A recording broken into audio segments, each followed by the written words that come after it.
Une vidéo secrète vient d'être rendue publique, mettant en cause Pam Bondi, ancienne procureure générale de Floride et proche de Donald Trump.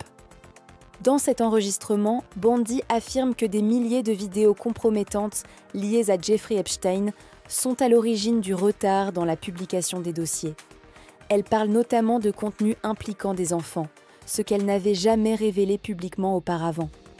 Cette vidéo a été obtenue grâce à une opération d'infiltration menée par James O'Keefe, un journaliste conservateur, visiblement furieux d'avoir été, selon lui, manipulé par Bondi et d'autres responsables pro-Trump. Dans l'enregistrement, une femme se faisant passer pour une nounou aborde Bondi lors d'un déjeuner et lui pose des questions sur l'affaire Epstein. C'est à ce moment que Bondi fait ses révélations.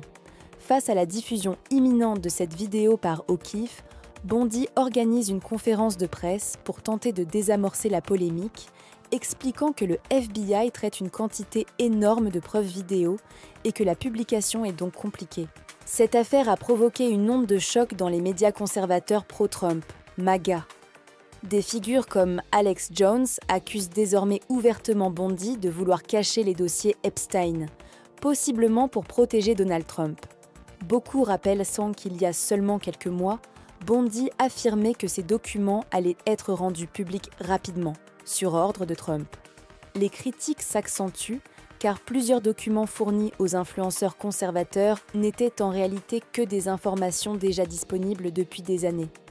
Certains estiment qu'il s'agissait d'une tentative de tromper l'opinion et de minimiser l'affaire.